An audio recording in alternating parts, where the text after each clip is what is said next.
Vijayanagara ಕ್ಲಬ್ನಲ್ಲಿ GBA ಆಕಾಂಕ್ಷಿ Shri Rupesh ಅವರ ಜನ್ಮದಿನವನ್ನು ಸಂಭ್ರಮದಿಂದ ಆಚರಿಸಲಾಯಿತು. ಈ ಕಾರ್ಯಕ್ರಮದಲ್ಲಿ ಕಾಂಗ್ರೆಸ್ ಪಕ್ಷದ ಮುಖಂಡರು, ಕಾರ್ಯಕರ್ತರು, ಸ್ನೇಹಿತರು ಹಾಗೂ ಬಂಧು ಬಳಗದವರು ಭಾಗವಹಿಸಿ ರೂಪೇಶ್ ಅವರಿಗೆ ಜನ್ಮದಿನದ ಶುಭಾಶಯಗಳನ್ನು ತಿಳಿಸಿದರು. ಕೇಕ್ ಕತ್ತರಿಸುವ ಮೂಲಕ ಹುಟ್ಟುಹಬ್ಬವನ್ನು ಅದ್ದೂರಿಯಾಗಿ ಆಚರಿಸಲಾಯಿತು. ಈ ಸಂದರ್ಭದಲ್ಲಿ ಉಪಸ್ಥಿತರಿದ್ದ ಎಲ್ಲರೂ ರೂಪೇಶ್ ಅವರಿಗೆ ಉತ್ತಮ ಆರೋಗ್ಯ, ದೀರ್ಘಾಯುಷ್ಯ ಹಾಗೂ ಸಮಾಜ ಸೇವೆಯಲ್ಲಿ ಮತ್ತಷ್ಟು ಯಶಸ್ಸು ಸಿಗಲಿ ಎಂದು ಹಾರೈಸಿದರು.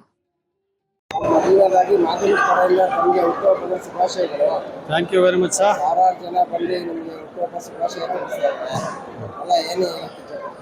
ಸರ್, ಈ ಸಂದರ್ಭದಲ್ಲಿ ಏನು ಹೇಳಕ್ಕೆ ಇಚ್ಛೆ ಪಡ್ತೀನಿ ಅಂದರೆ, ನನ್ನ ಹುಟ್ಟುಹಬ್ಬದಕ್ಕೆ ಶುಭಾಶಯ ಕೋರ್ಲಕ್ಕೆ ಬಂದಂಥ ಎಲ್ಲರಿಗೂ ಭಗವಂತ ಒಳ್ಳೇದು ಮಾಡಲಿ, ಆರೋಗ್ಯ ಐಶ್ವರ್ಯ ಕೊಡಲಿ ಅಂತ ಕೇಳಕ್ಕೆ ಇಚ್ಛೆ ಪಡ್ತೀನಿ ಸರ್. ನಾನು ಇದೇ ರೀತಿ ಸೇವೆ ಮುಂದುವರಿಸಲಿಕ್ಕೆ ಎಲ್ಲರಿಗೂ ನನ್ನ ಸ್ನೇಹಿತರು, ಹಿತೈಷಿಗಳು, ಬಂಧುಗಳ ಆಶೀರ್ವಾದ ಈ ರೀತಿ ಮುಂದುವರಿಲಿ ಅಂತ ನಾನು ಬಯಸ್ತೀನಿ ಸರ್. ನನಗೆ ಸಾಹೇಬರು, ದೊಡ್ಡ ಸಾಹೇಬರು, ಚಿಕ್ಕ ಸಾಹೇಬರು, ಎಂ ಕೃಷ್ಣಪ್ಪ ಸಾಹೇಬರು, ಪ್ರಿಯಾ ಕೃಷ್ಣ ಸಾಹೇಬರು ಮನ್ಸು ಮಾಡಿ ಟಿಕೆಟ್ ಕೊಟ್ಟರೆ 100ಕ್ಕೆ 1000 ಪಟ್ಟು ಗೆದ್ಕೊಂಬರ್ತಕ್ಕಂಥ ಎಲ್ಲ ರೀತಿಯ ಅವಕಾಶಗಳು ಇದೆ ಸರ್. ಕಾಂಗ್ರೆಸ್ ಪಕ್ಷ ಬೆಳೆಸ್ತಕ್ಕಂಥ, ಉಳಿಸ್ತಕ್ಕಂಥ ಶಕ್ತಿ ನನಗಿದೆ ಅಂತ ಈ ಸಂದರ್ಭದಲ್ಲಿ ಸಾಹೇಬರುಗಳಿಗೆ ತಿಳಿಸೋಕ್ಕೆ ಇಷ್ಟಪಡ್ತೀನಿ sir. Thank you very much sir. ಧನ್ಯವಾದಗಳು.